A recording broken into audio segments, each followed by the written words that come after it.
5 piece. बिस्मिल्लाह। ये तो एक पैकेज है कि सिर्फ महज गुफ्तगू नहीं है।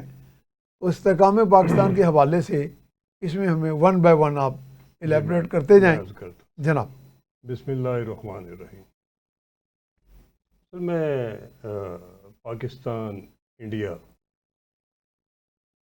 की वार, उसके बाद ईरान इसराइल की वार और फिर यूक्रेन और रशिया की वार, इन तीनों जंगों में अमेरिका का, यूक्रेन का, इसराइल का पर्टिकुलरली और इंडिया का,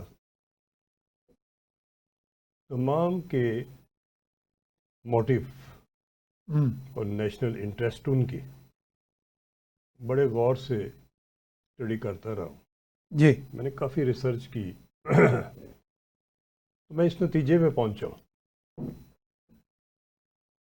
कि शायद अभी टाइम आ गया है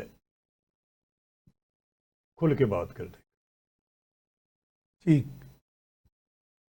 जंगें बड़ी हो गई।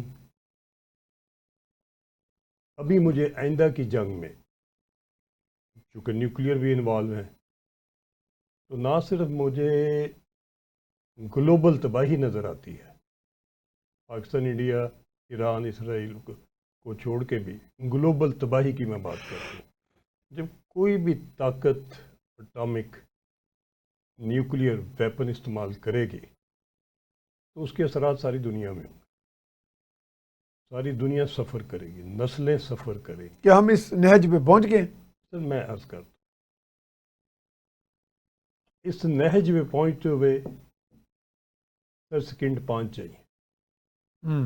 जब दो न्यूक्लियर ताकतें आमने सामने हों, पाकिस्तान इंडिया, और कोई तीसरा उनको लड़ा रहा हो, तो मेरी बात पे ज़रा डीपली गौर। आप पाकिस्तान इंडिया का कह रहे हैं? तो मैं तीनों जंगों का कह रहा हूँ। ठीक है। और बाहर की सुपर पावर इन्वॉल्व हो, डायरेक्टली या इनडायरेक्टली।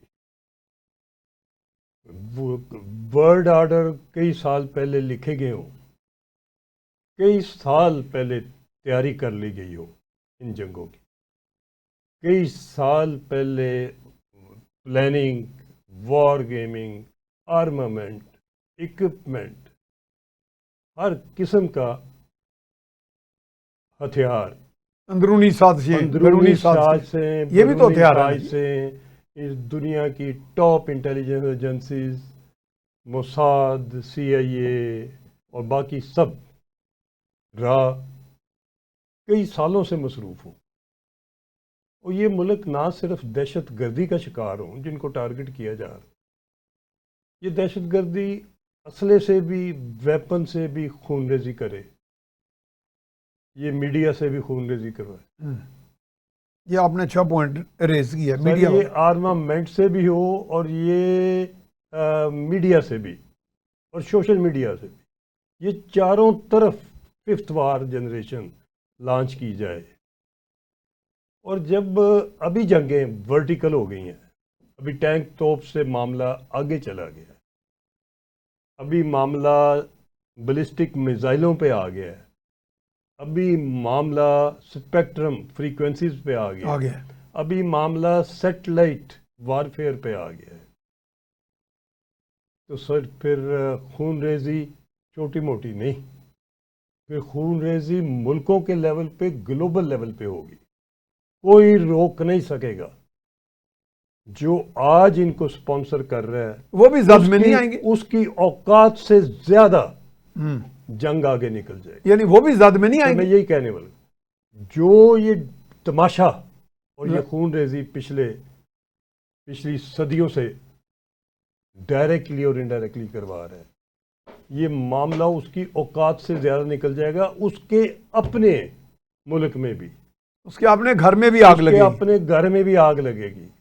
अगर वो ड्रोन जो है वो इसराइल को नहीं बचा सके तो वो फिर बाकी सुपर पावर्स को कैसे बचा? और S-400 बैटरी इंडिया को नहीं बचा सके। और कोई किसी शक शुबे में ना रह सके, ना रह जाए कि अगर साइंसदान वेस्ट के पास हैं तो साइंसदान ईस्ट के पास भी है। ये बड़ी उम्दा बात किया। वेस्ट के पास है तो एटॉमिक ईस्ट के पास भी है। हम्म, अगर सैटेलाइट वारफेयर वेस्ट के पास भी है तो वो ईस्ट के पास भी है। अगर टेक्नोलॉजी तो माफी चाहता हूँ, ईस्ट में आप, एक मिनट, हाँ जी, आज नहीं आपने बोलना please। हाँ जी, हाँ जी, अगर टेक्नोलॉजी वेस्ट के पास है तो उससे high tech technology east east के के पास पास भी है, है। China included. सर साहब, मैं ईस्ट का मतलब चाइना ही, चाइना भी है, ठीक है, बाकी सारे, मैं जानबूझ के मुल्कों के नाम नहीं ले रहा ठीक है, कि फिर ये मामला डायरेक्टली वक्त से हाँ, पहले, सिंगल आउट नहीं करना। वक्त से पहले लोगों को आज ही हिट होना शुरू हो जाएगा और इसकी मेरे पीस प्लान की मुखालफत और टांगे खींचना ठीक है, किसी और काम पे मीडिया को लगा देंगे, बजाय इसके कि हर कोई अपनी सेफ्टी, अपनी सेफ गार्ड, अपनी सलामती मांगे। मेरा मैसेज है सुपर पावर्स को, अपनी सलामती मांगे, अल्लाह ताला के आगे सर झुकाएं, अपने गुनाहों की माफ़ी मांगे और अपने अवाम की सलामती मांगे। बेशक आप वेस्ट में बैठे हैं, आप ईस्ट में बैठे हैं, किसी जोम में ना रहें। और अगर आपको किसी ने गलतफहमी डाल दी है कि आप बहुत बड़े पहलवान हैं, आप सबको गिरा सकते हैं, तो ये भूल खाम जाइए, ख्याली है। भूल जाइए, पहलवानियाँ ख़त्म हो गई हैं। आपको अंदाज़ा नहीं है कि टेक्नोलॉजी कहाँ से कहाँ तक जा चुकी है, और टेक्नोलॉजी किसी के बाप की मिरास नहीं है कि दूसरे उसको ले जा ना सके। सही बात, एक पिछले चंद दहाइयाँ थी, टेक्नोलॉजी छुपाई जाती थी छोटे मुल्कों से, मगर अभी शायद थोड़ा बहुत तो अंदाज़ा हो गया होगा। बाकी अंदाज़ा आपको अगली जंग का अगर पंगा लिया किसी ने तो उसको खुल के अंदाज़ा हो जाएगा कि आपसे छोटे मुल्क को के साइंसदान, उनको भी अल्लाह ताला ने अकल भी और समझ भी और विजन भी और क्वालिफिकेशन दी हुई है, जो आपको आपके साइंसदान कर सकते हैं कि वो दुनिया का कोई भी बंदा कर सकता है इस जोम से निकल जाए। बल्कि हम शायद बेहतर ही कर रहे हूँ।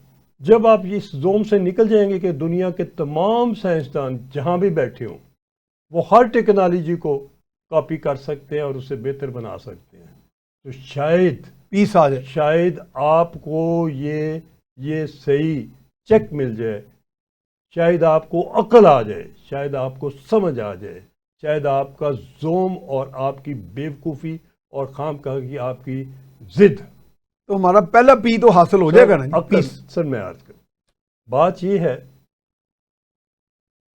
इस बात पे कि मैं ठीक कह रहा हूँ या कि अभी भी आपके अंदर दमखम है, आप समझते हैं कि ये कर्नल साहब को कुछ नहीं पता, तो मैं ओपन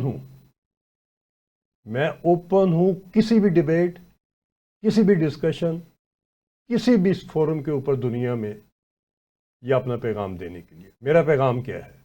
मेरा पैगाम है 5P। इस हर पी के नीचे बहुत सारी रिसर्च है, हर पी का के नीचे बहुत सारे चैप्टर ऑफ हिस्ट्री है, बहुत सारी किताबें हैं, बहुत सारा हर पी जो है वो अपनी एक फील्ड और अपना एक डिपार्टमेंट और अपना एक पी क्या है। पहली पी पीस, ठीक, पीस, पीस, इसके भी 5 लफ्ज़ हैं। पीस, इसके ऊपर कई दिन और कई हफ्ते इस पे डिबेट हो सकती है। मैं चाहूँगा कि मेरे साथ डिबेट करें।